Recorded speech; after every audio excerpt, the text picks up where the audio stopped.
Hey there YouTubers, how you guys doing? Well, I'm gonna do my review on the Phoenix or Bulldog rebuildable atomizer. The only reason why I say Phoenix is because the Phoenix and Bulldog are the identical device. They have the same base, they're made out of the same material, they're both stainless steel, and I verified it is stainless steel by doing a magnet to it. Even though it's stainless steel, a magnet will stick, but it will not grab. Right here is a high-powered magnet, and it's pulling on it, but it will not hold. Like, it does the same. Yeah, see, it will hold my button on this, but it will not hold anything else because the material. But if I go like that and let it rest, it will stay on it until I shake it. That's telling me that it is truly stainless steel. A magnet will stick, but it will not stick as strong as a piece of steel or iron or anything like that, because stainless steel don't have a whole lot of iron in it. Everything on here is made out of stainless except for the screws. I don't know if newer, this is newer or older, or I don't know what version this is, because they have changed them a little bit over time. But I know the screws on mine are not stainless. They're just plain ordinary steel. Now, OKC Vapes does supply an extra O-ring. With that O-ring on, it does reduce throat hit and everything else. I did drill out mine. I don't know the size of the bit, but if you buy the Dremel drill bit kit, it's the next to the smallest one. That's the bit I used to drill it out, and it is on a 3.7 volt device right now. My own built coil, which is at 3 ohms on a 3.7 volt device.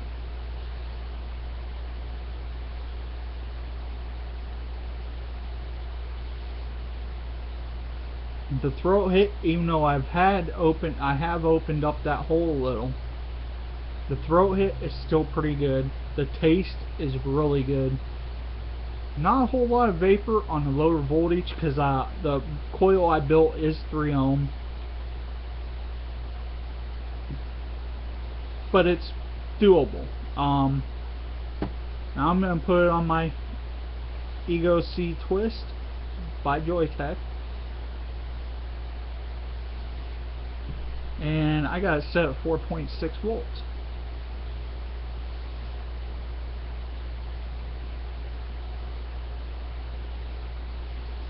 Again, awesome throat hit, awesome taste, much more vapor at 4.6 volts. Now, even though it's a 3 ohm head,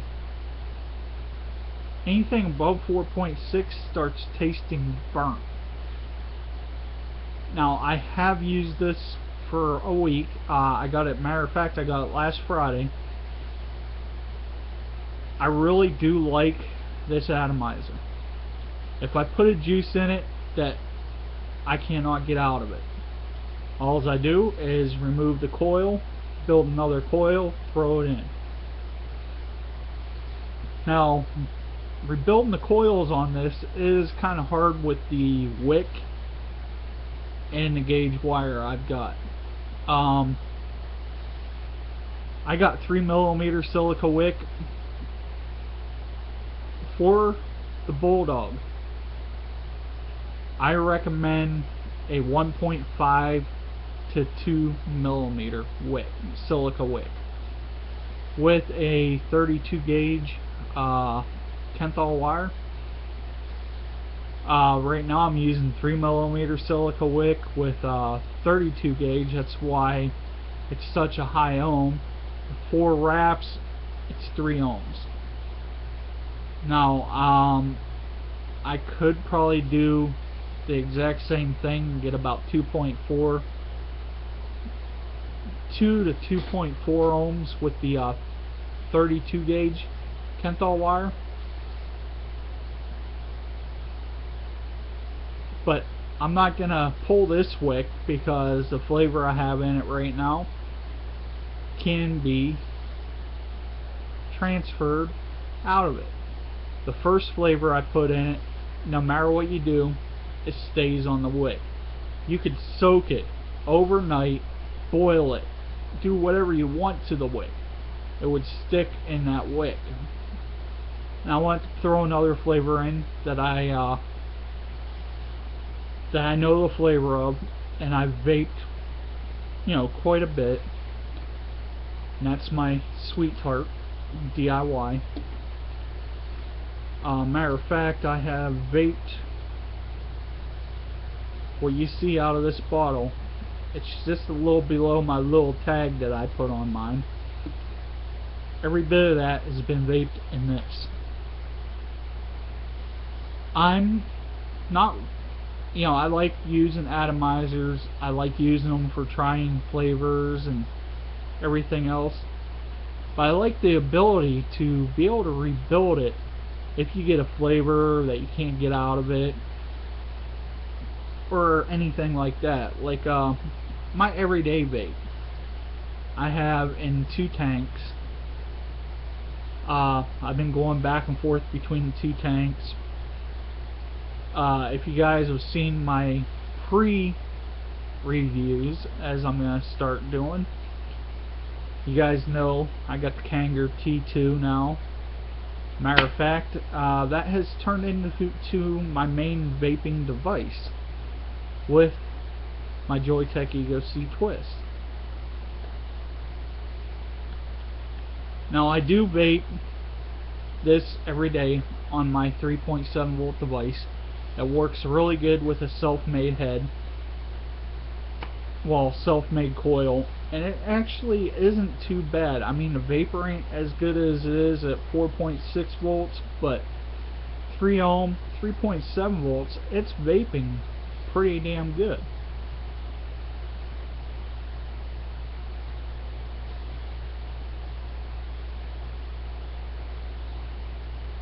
I'm not getting clouds out of it that I get at 4.6, but I'm being satisfied with my 3.7 volt device. Now I may end up building another coil just for my 3.7 volt device on it, but I don't think I'm going to do it just yet. The coils that do come on them work really great. I was vaping my pomegranate, which is a flavor, no matter what I do, I cannot get it out of anything. I've soaked atomizers in vodka, Absolute vodka. I've done the Pepsi Max. I've done the Coke Zero. I've done the baking soda with vinegar. I've done all them tricks. I cannot get that taste of pomegranate out of an atomizer. Well, that's the flavor I used on the original coil, and I vaped it for a little while and realized I don't like that pomegranate for vaping. So I was like, well, it tasted fairly decent in my other addies. This one, ugh. And now that I've actually tried it in a good atomizer, I've tried it in my other atomizer, and I'm getting the exact same taste from it. So at first I thought it was just this atomizer or something about it. Well, then when I put it back into the atomizer that I was using for it to begin with, I was getting that same flavor. So my pomegranate is just sitting now.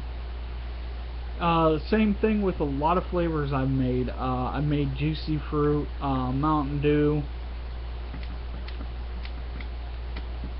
Them two flavors I can't deal with. And you know, when I first made them, I liked them.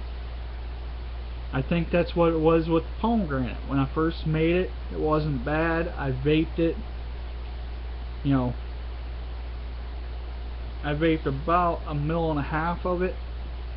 Then I didn't like it no more. My sweet tart, it's getting where it's not an everyday vape.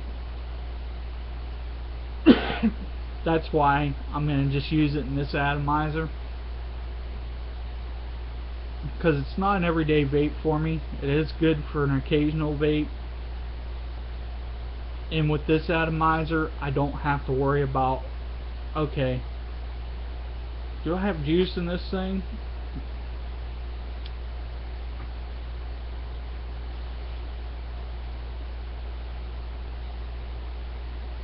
Oh man, that was a dry hit.